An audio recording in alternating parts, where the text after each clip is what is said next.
Welcome, Roll it. welcome to our third episode of the Real Podcast, Rugby Education, Employment, and Life. We're catching up right after the All Black Tongan game on the weekend with Pita Alatini. We're going to be discussing the impact and the repercussions, the domino effects, and all that goes around staging an international test match and how good and all the discussion going around it for Pacific nations to be getting a good taste of Southern Hemisphere rugby in this international window. Yes, Malakai Fran, and totally, I'm keen to discuss. Obviously, there's been a lot of debates and discussions around the test, whether it was good for either country, where does it stand for these boys going forward into these upcoming tests. So it'd be nice to really touch on that and kind of probably share some insights of what we know and hear from the camp, especially the Tongan camp, since we've got Tony in there. Sounds and sounds then, and good. then discuss further what the future is going forward, and and what opportunities are out there uh, for. Sounds good. You're going a bit in and out, but we'll manage it through the conversation. So let's go a little bit back. I mean, we have to understand, and the world needs to understand that we are still in a COVID world at the moment. International rugby last year was limited. As New Zealand, we were able to play the three nations because of South Africa couldn't come over to Australia, so that cut short that the traditional rugby championship that has been played for the past few years. This year, we continue under a COVID world, and the European nations that were scheduled to come over and play this June, July test window were not available. And out to the rescue came Samoa and Tonga to be able to schedule some games and play some test matches against the All Blacks and Fiji as well. So I think this is really interesting because it kind of strengthens the relationship that New Zealand rugby has with the Pacific Island nations in regards to rugby. And despite a lot of the conversation, I believe the fact that on a short turnaround in these emergency type of situations, the Pacific Island nations were able to put teams together to stage these international tests is pretty remarkable in the fact that they're close. They have players available, so they have a lot of players available to actually be able to field teams and allow international rugby for us here in New Zealand to continue going under the conditions that we're in. Yeah, totally, Fran. I think it's been, it's a fantastic job that, the Pacific has done to really come through. I mean, all three teams are here in New Zealand. I think I heard today Fiji coming out of quarantine in Christchurch and training and prepping for their game this weekend. But yeah, look, firstly, we've got to acknowledge the boys that have made themselves available. Like you said, the majority are here. We had 13 debutants for Tonga on Saturday against the All Blacks, and really, it is tough. It was a tough watch to all our people. But in saying that, I think Kev's put it right on breakdown last night, where the biggest positive is that we've got 13 new caps for Tonga that now can hopefully, for the ones that will understand the measure and want to work at it, continue on for years now and build a good test career with Tonga going forward. And that's key because many times through all our conversations with Tony and yourself, I've been hearing how difficult it is to put a team together, and now to have 13 new players available that have gotten a taste of playing for the red jersey, representing Tonga and understanding everything that goes on behind it. It creates a great opportunity when we are 2 years away from the next World Cup, doesn't it?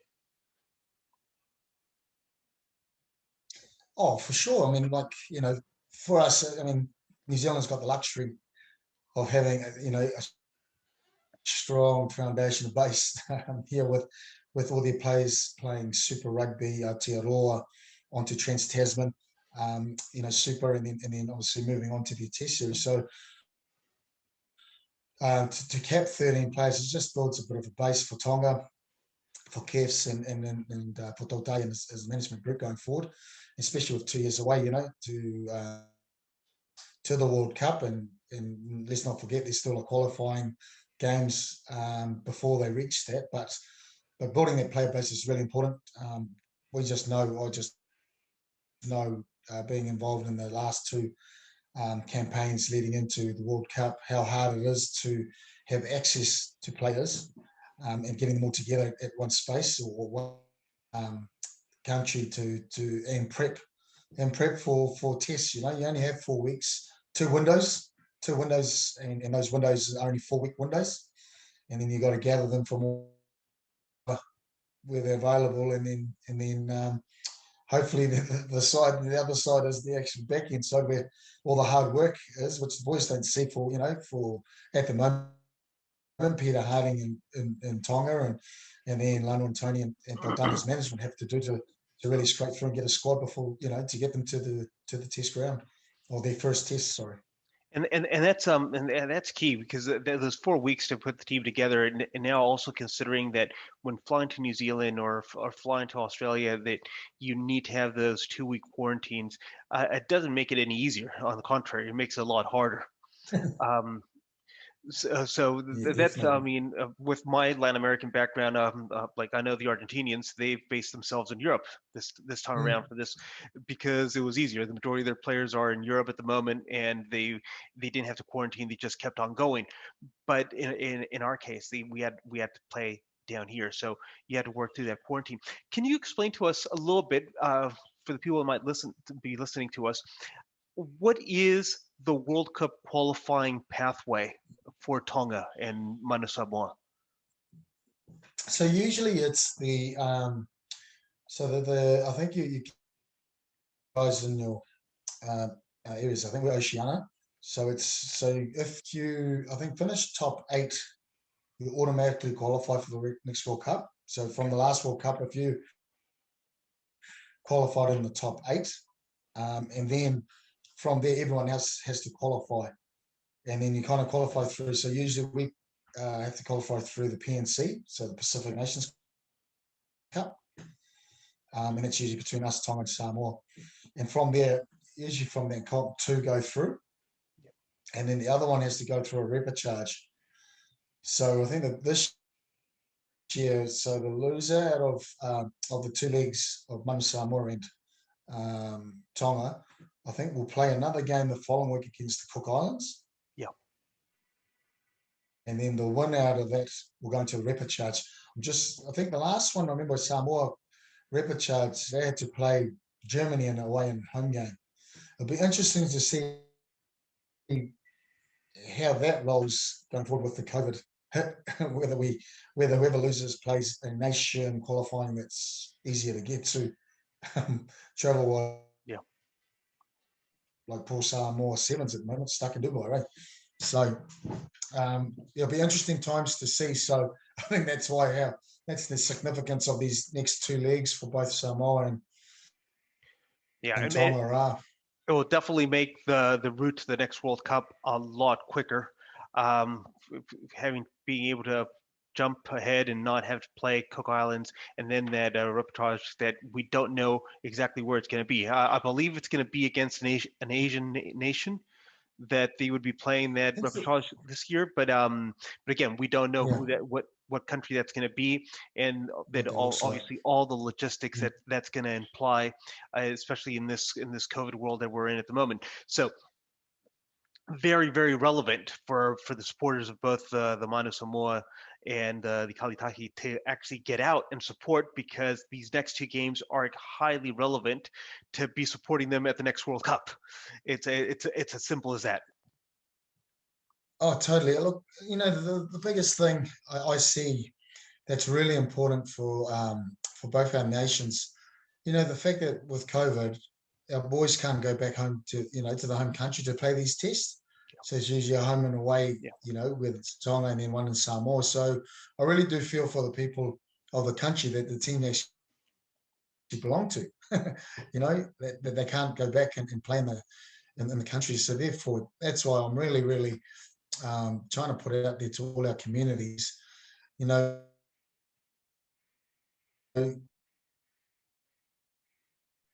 give or take who wins or lose ourselves to the country, to play these tests, to rep our countries, rep their villages, rep their families.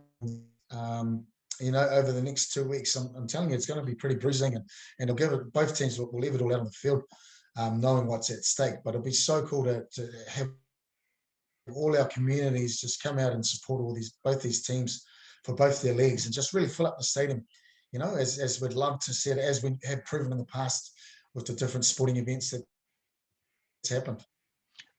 I agree. And also considering that in Auckland, it's the biggest Polynesian city in the world. We have the numbers. We have the numbers of Samoans and Tongans here to actually be able to get out there. So a strong call to the community to actually go and support the boys, and also in the understanding of how the Tongan team has been put together this year. Some of those boys you probably know, or you've known of, or you've been connected to somehow. Yeah. So go out and support. It always brings great joy to actually see some of the boys that you've actually seen develop now representing at the highest stage, and this is right before the highest stage, which is the World Cup. So go out and support both teams. Looking at the preparation, the Manu Samoa has had 2 games against the Māori All Blacks. How do you see both teams stacking up for the next weekend? I think, just on what we've seen, Samoans Manu team has prepped well, and just seeing the improvements. You can tell the difference between 2 games compared to one. Vast improvements that the Manu Samoa made against the Māoris, and challenged them really well. But at the end of the day, though, both countries are vying for something, and at the end, it's still both have had similar preparation timing. So I think it's definitely going to be the emotional heartstrings that will, at the forefront for both teams. Just that's what drives our Pacific people. So that's going to be a massive, of what they have to reach to get the result they're after. But I think a lot of learnings. I think from both games. I think there'll be more learnings. There'll be a lot of learnings from both teams. But the Tongan boys can take a lot of heart from. And this has been the big discussion around: was the game worth it for these boys to be at, to lose by that much? But I just recollect back when I played against Tonga in 2000, and my brother was in the Tongan team, and we won by 102-0 as well. And it was we know, and that's the biggest thing that people got to understand, that the All Blacks are the All Blacks for a reason, and they'll come out. They'll have to put up a performance every time, that regardless, at its highest level. So therefore, they're kind of like, they win by a lot. If they didn't win by a lot, people would dog them, but then they win by a lot. They're in a no-win situation. But it was great to see some good positive feedback from the All Blacks, how well they were happy with the defence, kept out Tonga. Tonga didn't stop trying, but it is a real measure stick for our young Tongan boys to understand. Yes, it's your first test, but you've played against the best, one of the best in the world, or have been the best in the world for a long time. Now you know where the measure stick is. Now the real work begins. And to me, it's simple. Like, it's either going to make you want more of that test rugby, or it'll break you just that you're just not at that level. And for some, that's going to happen. And it's interesting. And that's just a fact and reality.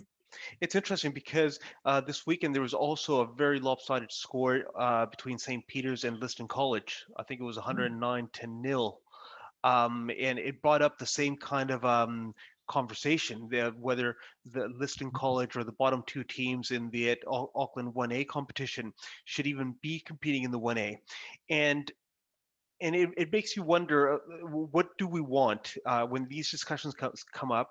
What is it that we want as sport? Are we wanting to develop competitions that are at the highest level that is continuously competitive. And for that, for example, what they do in American leagues is that they bring in the salary caps, so we can actually have teams that more or less have the same amount of money that they're spending across, so the teams don't stack up with all the big players and don't have those lopsided results, and you have competitive leagues. Do we bring in measures? I'm not saying salary caps applies to international rugby or school rugby, but do we bring in measures so we can have competitive leagues, or do we make it a, we allow this participation because we see that there is growth and learning in other aspects. I don't think that the difference between the All Blacks and Tonga when it comes to a World Cup is 100 points at the moment. After seeing our Mm. the last, it's probably it's less than that. And we saw a competitive Tongan team in 2011. So it goes up and down. There's a bit of a life cycle of the group that conforms the team that is playing.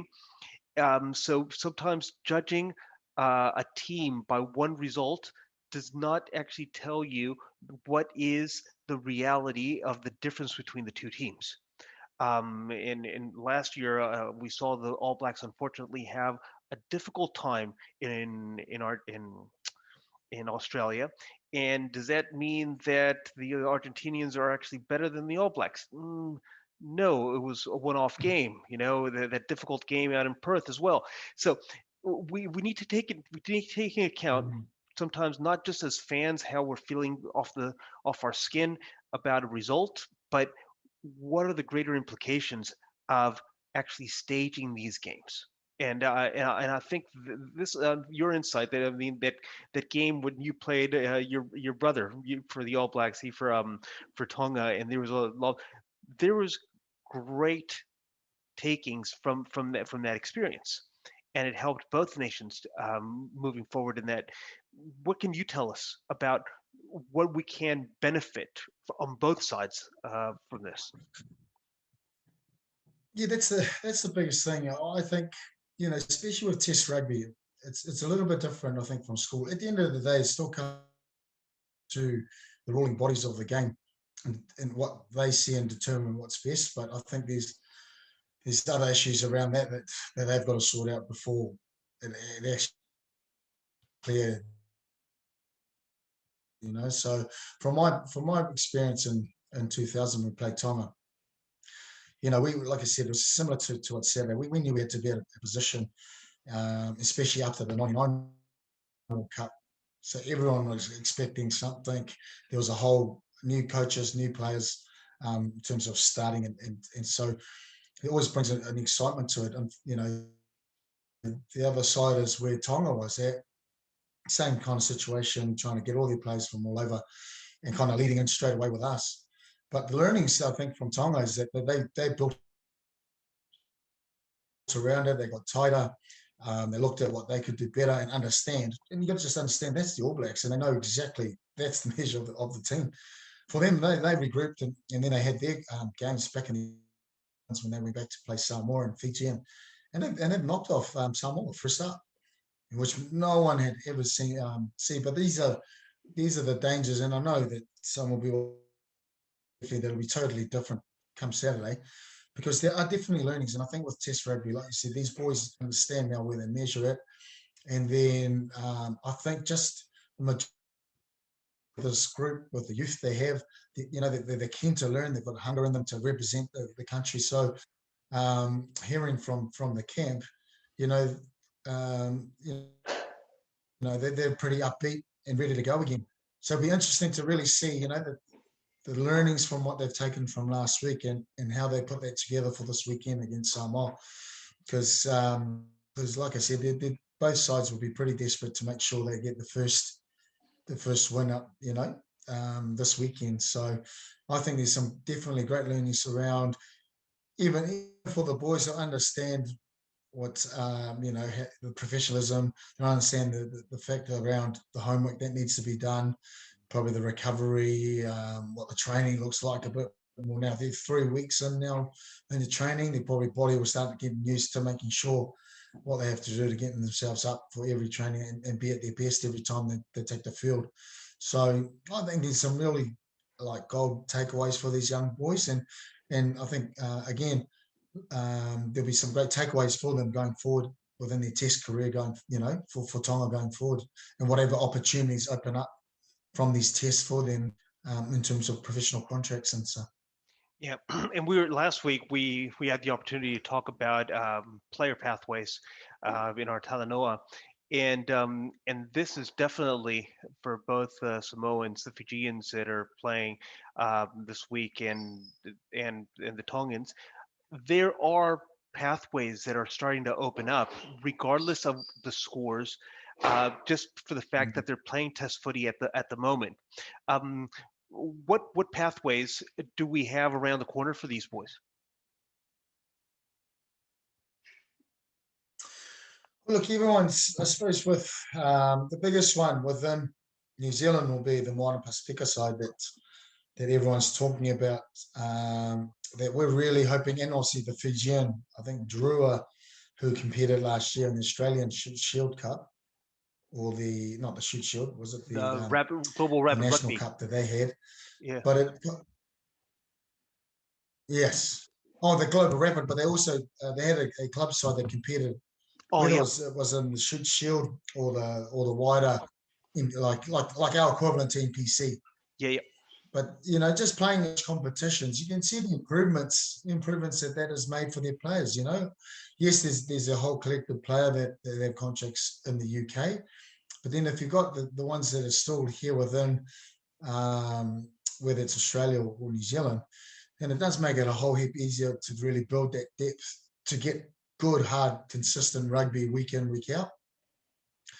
And I know for a fact with Fiji, they've got a good, strong club competition back in their islands, leading into these seasons. But the opportunities that we have is, if done right, with what we're hearing with Moana Pasifika, it'll service to our boys that are here that'll be able to partake and participate in the Super Rugby competition, which means that they'll be playing good hard footy, live the professional life of a player, but here in New Zealand, which they'll have support amongst them around their families that are around.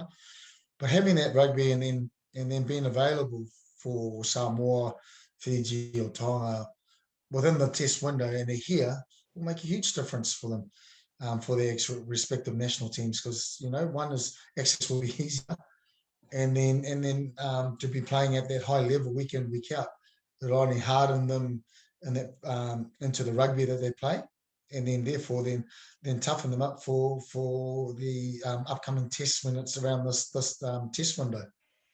And I can imagine that, especially for the boys that are currently playing for either Samoa or Tonga, this pathway of Moana Pasifika may be a real key one, because they won't be competing for that New Zealand pathway because they've already been capped under the Pacific nations, Mm. and that allows Moana Pasifika to actually serve that purpose in terms of giving them that development, that exposure to hard rugby week in, week out. So when it comes to these international windows, they're up and ready to go, just like the New Zealanders are, or the Australians are, because they have these harder competitions.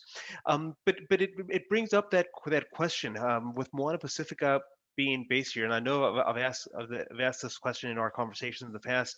With Moana Pacifica being based here in New Zealand, um, we have so many Pacific Island boys that have actually and let's talk about it now as well, ladies that have gone on to represent New Zealand as an All Black or a Black Fern.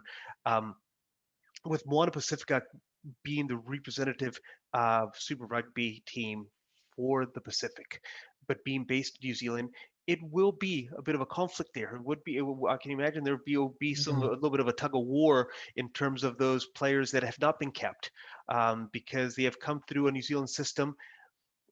Should they be tending to go to the New Zealand pathway and aspire to the black jersey, or should they take the immediate step into their Pacific nation?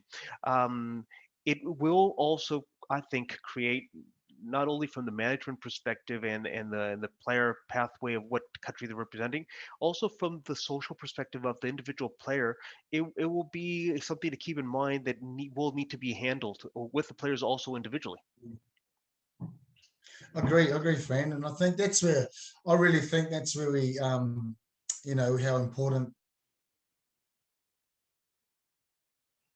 that next tier down of development is in terms of do you have the kids to Moana Pasifika, but what's going to feed that? I think that's where we got to really be, enticed, because I think it's important to understand that we want our kids, the ones that want to play for the All Blacks or Australia or whoever that may be, we want the kids, that's their goal, and we want, no, we don't want to stand in the way. We're going to actually help them and make sure that they do through. And I think it's just, I think if they do it right and paint that and that picture really explicitly to make sure the kids really understand that there is genuine options to be, and you got to be real and put those facts out to the kids too. I agree with you, because you'll have your ranking system, and then you can't be feeding a kid that he's almost there, yet he's ranked probably below, like the top 4 or 5. If he's ranked in 7, 8, 9, 10, then that's got to be explicit.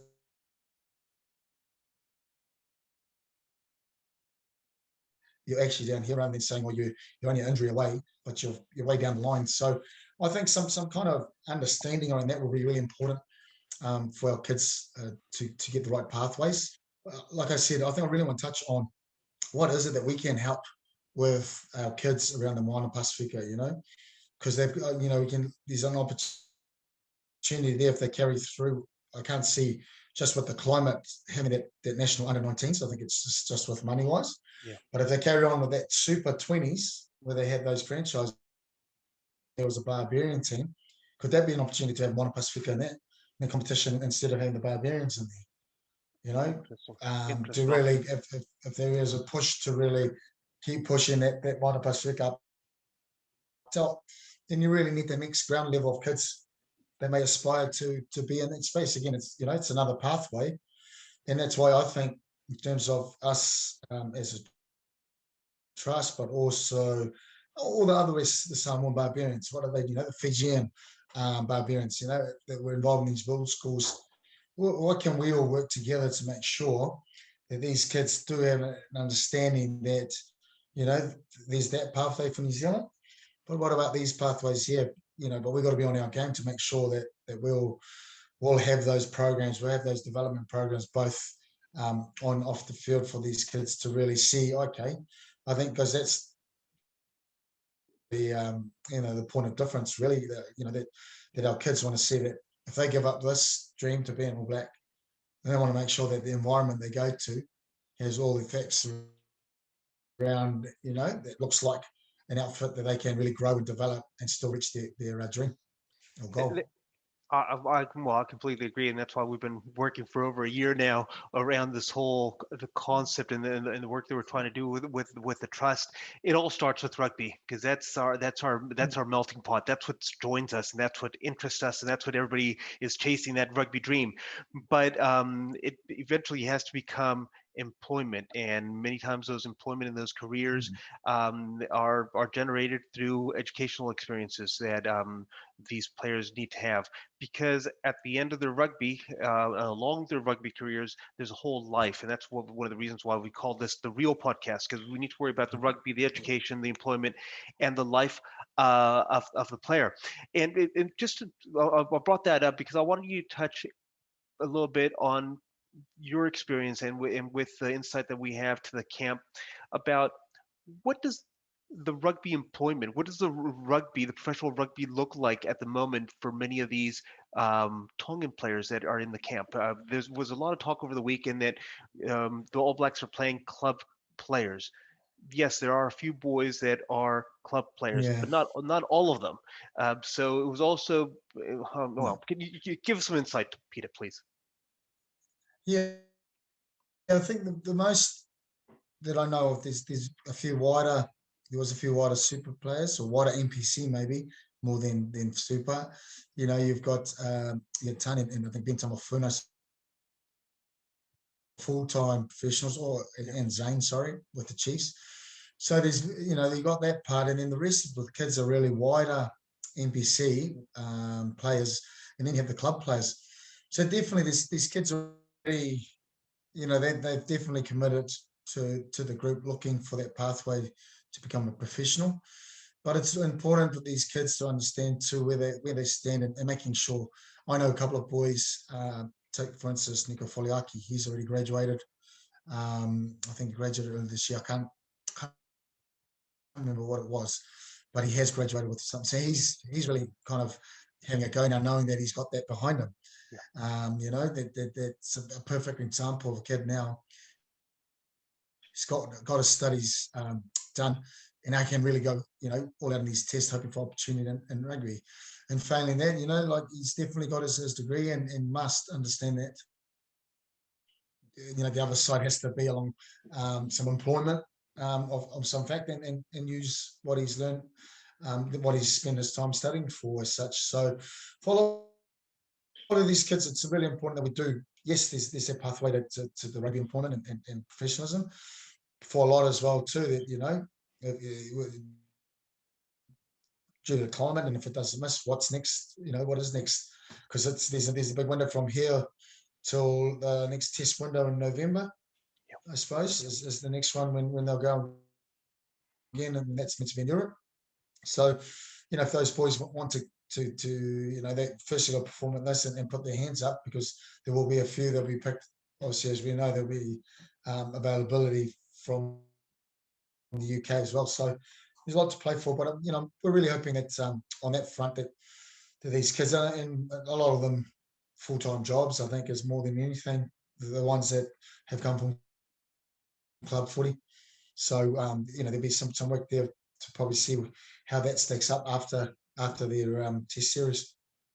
Yeah, and this is also important to know that those boys that are in wider NPC training squads or NPC squads, they are fully committed to rugby during the NPC.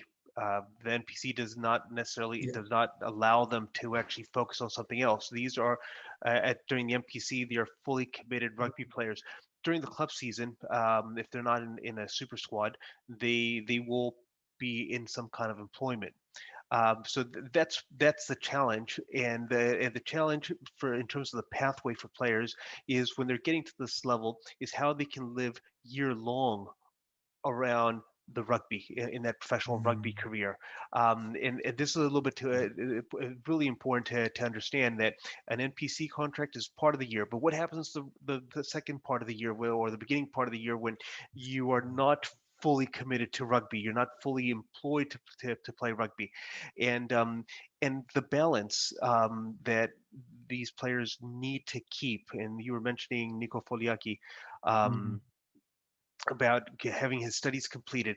That's the great opportunity that these young Pacifica Island players have to actually strengthen their career wherever it might be, whether it's the apprenticeship, whether it's a study, but to strengthen that during those other times of the year. So there is something always happening in parallel. That is actually something that actually helps the drive of the player moving forward. So we are talking about professional players, at least during Mitre 10 Cup. So it was a bit unfair sometimes. I felt the comment about these were club players that came up to play. No, they weren't. And can you also talk about a little bit? It was talked about in the press of this weekend about the emotions of the Tongan captain at the end of the game. And you talked to us earlier about how these next two games against Samoa will be driven by the passion of the players have of playing for their home country. Tell us a little bit, what goes on there? Why are the emotions so strong?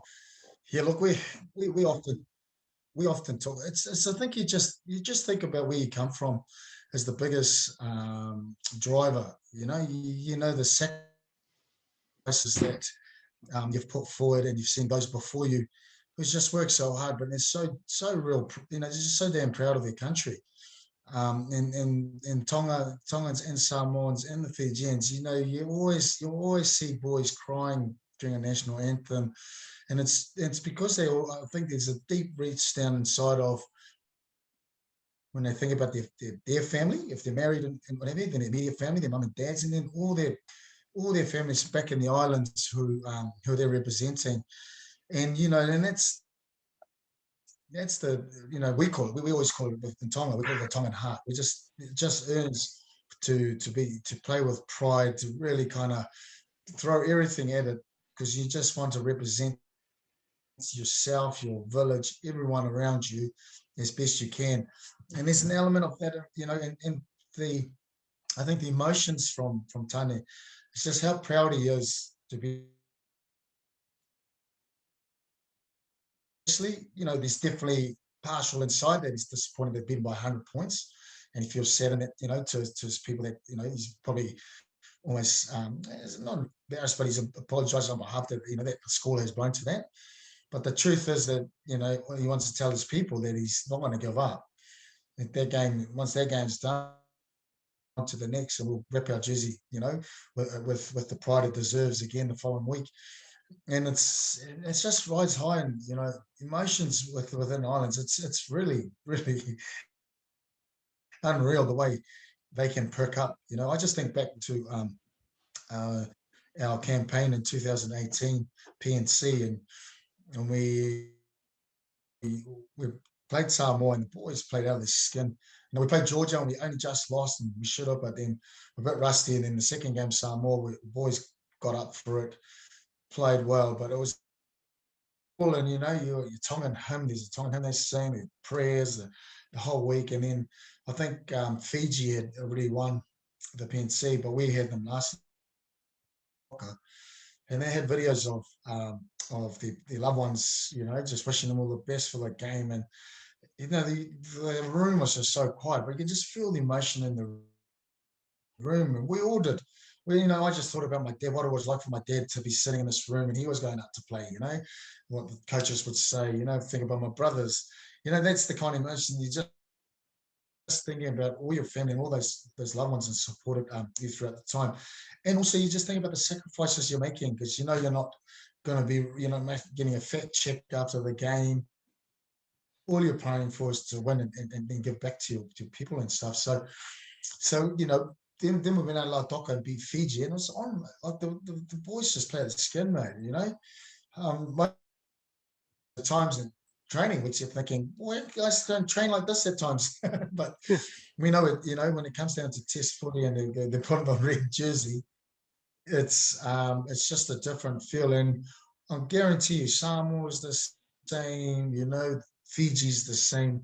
And it's a team that honestly, there's a passion and then play. There's one thing to be passionate, but the next is to play with that passion on, majority of the game, and not let it slip, and find and all it takes is as we see it too, is a momentum shift and something that's done that can pick the whole team back up again. So it's so awesome to be part of, and I'm sure all PI boys will testify to that when they put those jerseys on.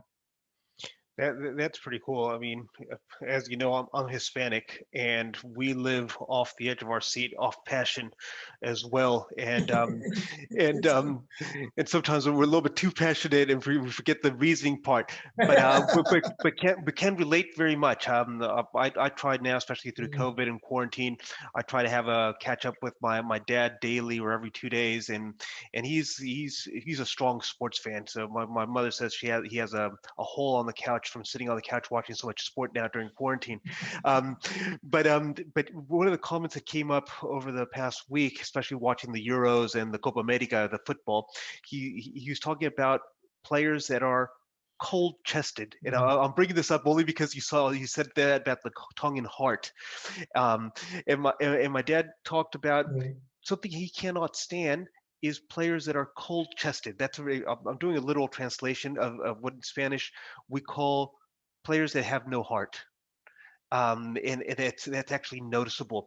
So understanding from your Pacific and Tongan point of view of that the meaning of that Tongan heart, players that are playing for their village, they're playing for their families, are playing for their country, that really care that they're putting their mm, passion behind it.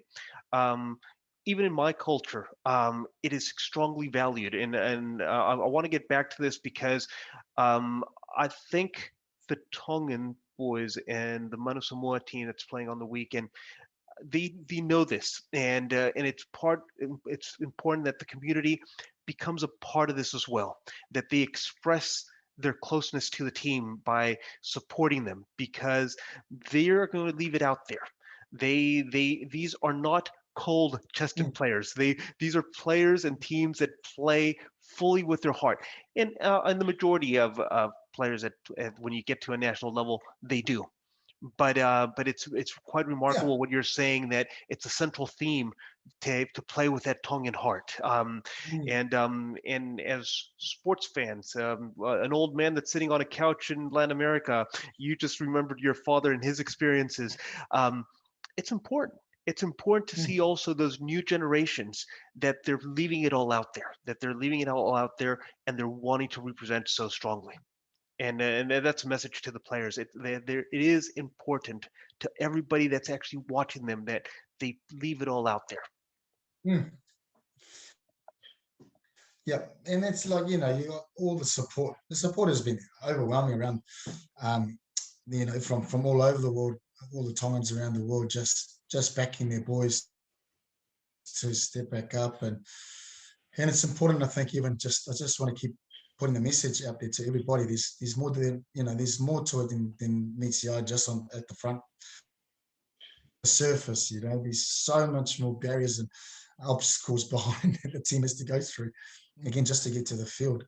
The least that we could do is show up and just support them because they've made it to the field. They're going to represent our countries, and they're going to do the very best they can under the circumstances. And at the end of the day, that's all we ask for. That's all we ask for, because it's what they have. So no, I think it's huge, and it's exciting. I think it's exciting. There's a new breed of kids that comes through, and I'm not. I don't, maybe it plays on my heart because working in the grassroots in the community and seeing kids come through there to get an opportunity really warms me, a lot, that these kids are exposed. They've had a dream and they're exposed to it now, Definitely. and all they want is people there, especially when we got the opportunity to do so. And you look at the Lions playing South Africa, and you know how the Lions tour. They always talk everybody. Imagine how much they're hurting, that they have to go and play all their tour with no crowds, Yeah. a lot of restrictions. They probably can't even go anywhere. It's really isolated. So man, we just got to keep counting our lucky, blessings Yeah. that we're getting opportunities. And I'll just put out to people, man, you turn on the TV, Fiji's got what was it, 600 COVID cases overnight, Yeah. 20 over the last 24 hours, in all So, these countries, yeah. there's so 73. many more restrictions Yeah. everywhere. 73% unemployment in Fiji at the moment. No? 73% unemployment rate in Fiji. It's just so we have to count our blessings. You're absolutely right. Oh, yeah, yeah, yeah. So, it'll be, and obviously Fiji will be calling on that, and then as the All Blacks are, for their emotions. Think about the people who got going through back in the islands.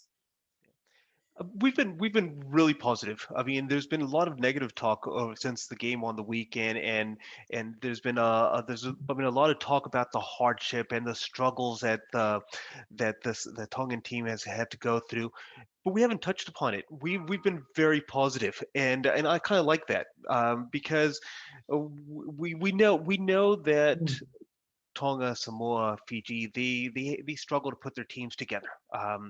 We know that they are countries that are struggling, but we've actually focused on talking about the aspirational value that they are bringing to their own countries through mm, being able to play and represent at this moment.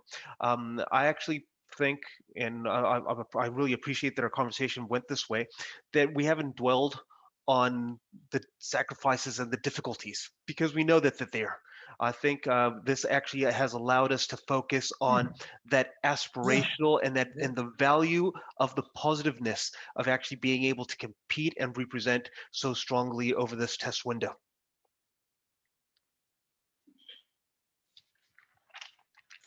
yeah. Oh, for sure, friend. And I think that's been. I think that's why I just want to keep putting spin on it, like because of all those comments that's come out, and we get it, and like you said, understand the struggles. We know about that. At the end of the day, people don't see that, so we don't want to dwell on that. All they see is what's on the field. Yeah. So we want to make sure that our kids know that they're supported. All our teams are supported, and as soon as you walk on the field, then we know, hey, the job's done. No worries. Now we let the kids play, and then we roll from there. So I agree with you too. I think and that's all I've been trying to pump this week, and even on my posting, and just trying to get our people there. And it's just all about, look, forget about, we're not this, we're not the ABs, we are not Australia, we're not, we've got a big opportunity for our Pacific community to be here in New Zealand. And it's important for us with other opportunities that are around, that we get behind our team, and make sure that, we can flow this through. Because I think that's part of the sport for our kids going forward as well. Yeah. If we're expecting the Moana Pasifika to be successful and be sustainable, then we as a support base, people need to understand it's not just the game is there, but it's more than a game for us. These are little vehicles that for us to keep driving our kids to get a full picture of what it could be, on both ends of the side, and making sure that with our, what we're doing with our trust, and making sure they work together to make sure these kids are covered, so they go through and play with freedom, because they've got all these other things that are falling into place outside of rugby. I agree. I agree. And this basically this is a pilot. This is a pilot program for what Moana Pacifica can be. At the moment, you have two teams in New Zealand, Moana, basically Samoa and Tonga, the two teams that eventually, when Moana Pacifica is up and going, is going to represent both these nations, and the support will have to unite, and the support will need to be there every week and Mm. throughout the year for Moana Pacifica to be successful, for those players to be successful. And it is now that that value of what that Pacific Island rugby is here in New Zealand is where it needs to start building. The value of Pacific rugby Mm. needs to start building right now that we're having international tests with Tonga and Samoa and Fiji on the other side that have the Drua. We need to start building that value so when Moana Pacifica comes into full fruition, the creation of that value comes through and the support is there, and there is not only a product, but Mm. there is all a complete community that is behind the concept of Moana Pacifica, and what we already know, the value and the contribution that Pacific Island rugby has given to New Zealand and the Southern Hemisphere altogether.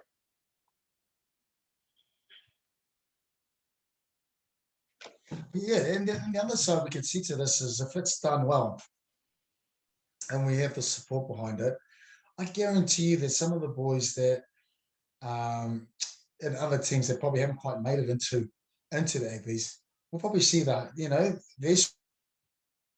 heartstrings will start getting pulled, and going, oh my goodness, I understand that this is a pathway, but probably for the identity and the cultural aspect, they might want to reconnect, and it might be the catalyst of them making a decision, going, actually, I actually want to kind of direct myself, just because they see themselves in that space. I think Toto last night got asked by Breakdown Crew, if you had the opportunity to play for your country once a year, if there was a standout period when you're in Japan after you played for the Wallabies, would you have played for them? And he goes, for sure.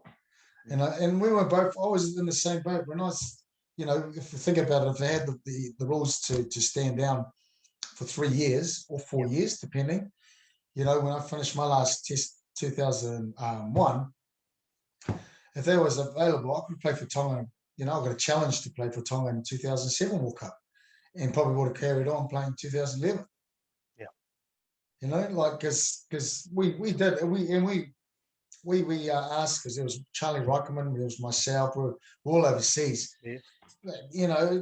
Just you can't, there's just part of that will so help our kids, But what I'm saying is just saying that but I'm talking about if we do it right with Moana Pasifika, if we do it right with the support of this, who knows the boys that are in super teams that are not quite there, the All Blacks, maybe able to get going.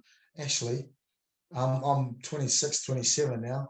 I could actually make a bet to play Test rugby for another 5 years to actually play Test rugby and probably continue on for 5 years if I do it well enough. So I don't know. Those are some things that could be an outcome from getting behind our groups and our teams. And tell you the truth, and with this whole COVID scenario, we are in changing times. Um, the truth is that Super Rugby has changed from 2019 to 2020, from 2020 to 2021, and we don't know how it might even change into 2022. We know that we're bringing in potentially 2 teams, but is it going to be a trans-Tasman? Is it not? There's a lot of questions, and there's a lot of shifts and changes happening. So the pathways are changing, and it's basically staying alert to how to adapt very quickly to it. Really interesting news over the past month that Malakai Alatini played for the Olympic repechage in Monaco, so that makes him now eligible to represent Tonga in the 15s, which is fantastic. And those are the possibilities that players might be looking at. They might be looking at, like you were saying, of actually going back and representing their home nation, and that ties in a little bit possibly down to wrap up that the Pacific nations carry this whole element of identity, which is quite strong. We see it with our young people, how proudly and incredibly talented they represent at the Polyfest every year. They represent their home countries, and the work that they put in, the dedication, the passion. It's just incredible. For me, it's incredible and lovely to see the effort, the work, the dedication, the love that they put into those representations of their own culture.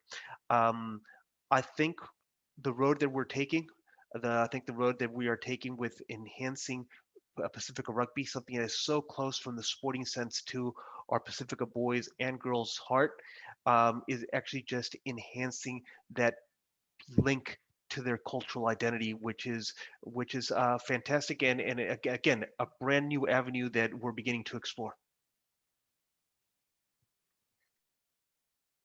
Agree, Fran. I think it's there's some genuine opportunities and exciting times if done right and get the right support behind it, because it's huge. I think identity, understanding identity, have been through it, and I guarantee you, when kids understand that, all players understand identity, they start to flourish big time. I agree. So on that note, expecting our Pacifica boys this weekend to flourish on the field. I'm not going to ask you for a result for the game on the weekend. I won't put you on the spot, Pita. But I'll put you on the spot. What crowd capacity are we going to be seeing at the stadium? How many people do we expect at the stadium for this weekend? Oh man, it's hard to say. The hardest thing I think about this weekend with the 4:30 games, depending on what time school games are on and also the club games, because it's a majority of a big units of people that would probably be at the stadium. I'm hoping so, but what's the capacity crowd at Mount Smart? I think 30? they pushed like 30, 33, something like that. Oh, well, let me look it up. Yeah. That's a good If we question. can get close, if we can get 20, if we can get 20 plus, surely that'll be a great result. I think they had 22, 23 in the weekend. It's 40, according to Google, Auckland Live. It says it's 40,000 people, Mount Smart. 40. Yeah, capacity varies depending on the event, but the stadium can hold up to 40,000 people. Um, yeah, that's maybe for concerts, but If we can get at least 25, hey, 25 25. will be a good crowd for both. Cool. What's going to be the 25. percentage? Tongan Samoans? 60-40, Oh, mate, 65-35. 80% Tongans, 20%. All right, cool, So probably 60-40, maybe. cool. Let's go. Let's Yeah, no, aim. but yeah. I just want both. Let's aim for those 25,000 people at Mount I just Smart on want blue Saturday. and red. Yeah, Blue and red. Blue and red. agreed. Fill- Blue Let's and red all over the place. let's fill Blue up and the red all stadium over the blue and place. red. Let's hear the drums. Let's hear the drums on the weekend. Yeah. Blue and red. Um, let's try to get over those 25,000 people mark on Saturday. Um, if your son, daughter, or husband is playing on Saturday afternoon, tell them to shower quickly so you can head out to the stadium after the game. All right. No need to stay for the aftermatch. You could do the aftermatch at Mount 100%. Smart. All right. I think that's the ticket for this Saturday coming up. All right. Sounds good, Franny. Thanks, Peter, for this conversation. We'll be having real podcasts on a regular basis. Most probable every fortnight or once a month. We're still working through a little bit our time frames with all our other commitments. But thank you very much for listening. We've had a great feedback from the mini pods that we've posted on social media. So once you hear us, press like on the podcast below. Send us some greetings on social media. Send us your comments. Feel free to engage. That's what we want. We want to create a greater and stronger community around our Pacifica people and our Pacifica youth through sport, leading through the pathways of education and employment. So thank you for joining us, and don't forget to subscribe and like and send us any of your comments so we can engage and just keep on building this community with you.